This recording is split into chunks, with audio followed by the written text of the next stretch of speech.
किसान के खेत में एक तरफ मकई की फसल थी और दूसरी तरफ बाजरे की फसल थी।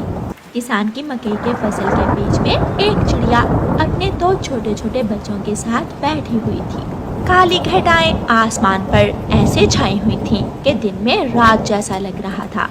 तेज बारिश से रानू चिड़िया का घोंसला कभी इधर झुक जाता तो कभी दूसरी तरफ। रानू चिड़िया बहुत परेशान थी।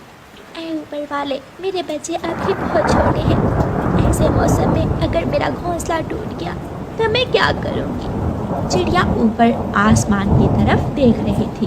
तेज बारिश चिड़िया के चेहरे पर जोर जोर से टकरा रही थी। रानू चिड़िया को दूर खेत में किसान नजर आता है। किसान भी बारिश से बचने के लिए एक पेड़ के नीचे खड़ा था। रानू चिड़िया उड़ती है और किसान के पास जाती है। किसान, मेरी मदद करें, मेरे बच्चे सामने मकई की फसल में है। हवा बहुत तेज है, मुझे डर है मेरा घोंसला टूट जाएगा। छोटी चिड़िया, मेरे पास घर में एक छाता है। मैं वो छाता तुम्हें ला देता हूँ ताकि तुम्हारे बच्चे बारिश से बच सकें। मैं आपका ये एहसान कभी नहीं भूलूंगी। किसान अपने घर जाता है।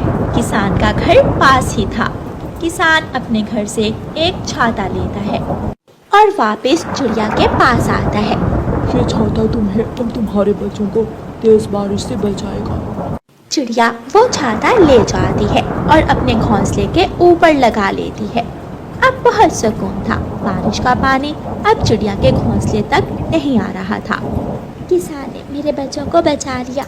मेरा घोंसला दयालु इंसान ने बचा लिया। बाजरे के खेत की दूसरी तरफ एक कौवा और कौवी ने अपना घोंसला बनाया हुआ था। कौवा और कौवी भी बारिश में भीग रहे थे। कालूपति जी, मैंने कहा भी था कि किसी और जगह घोंसला बना लेते हैं, लेकिन तुमने मेरी एक ना सुनी। अब खुद भी बारिश में भीगो और मुझे भी बारिश में मारोगे। किसान के अमरूद के पेड़ पर पके हुए अमरूद होंगे, मैं अमरूद लेकर आता हूँ। कालू कौवा अपनी पत्नी को खुश करने के लिए अमरूद लेने जाता है। रास्ते में जाते हुए कालू कौवे को मकई की फसल में चिड़िया के घोंसले पर छाता लगा हुआ दिखाई देता है। कौवा वहाँ चला जाता है।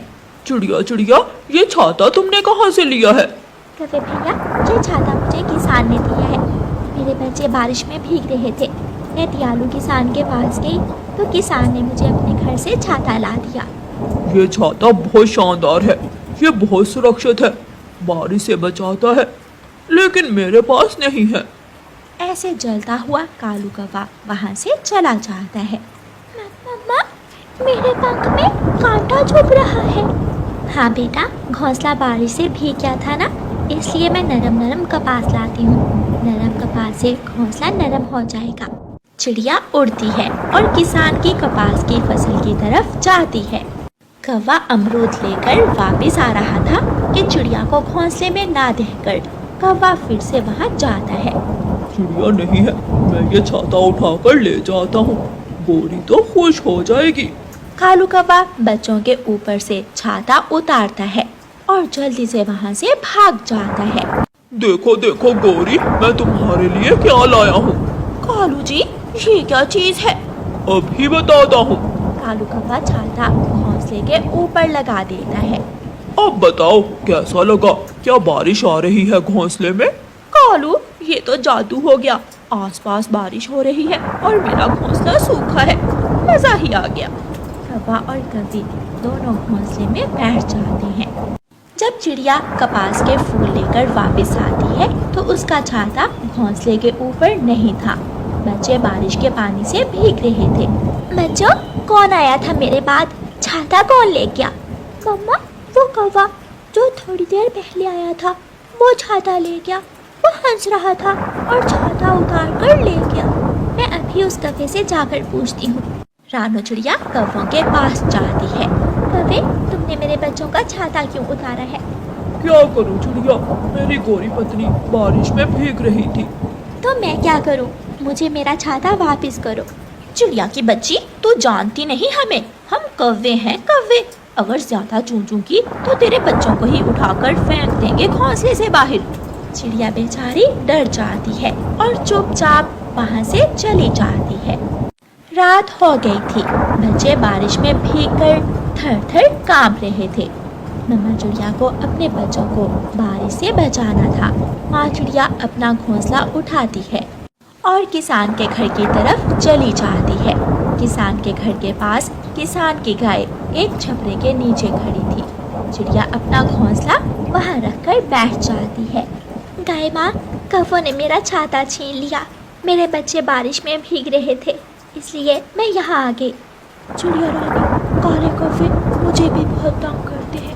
कभी मेरे चारे में अपनी गंदी चोंच डालते हैं तो कभी मेरे सर पर आकर बैठ जाते हैं। आधी रात को तेज हवा चलती है और कौवों का छाता हवा में उड़ जाता है।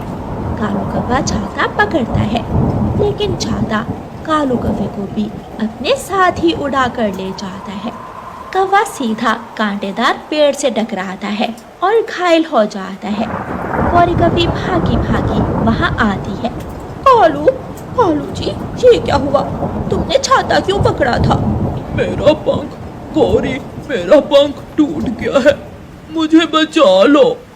रानो चिड़िया बारिश से बचकर गाय के पास सुरक्षित बैठी हुई थी, लेकिन काले कौवे बारिश में भीग भी रहे थे और घायल भी हो गए थे। ऐसे कौवों को अपने किए की सजा मिलती है। प्यारे दोस्तों, इस कहानी को लाइक, अपने दोस्तों के साथ शेयर और चैनल को सब्सक्राइब करना बिल्कुल मत भूलना। आपका धन्यवाद।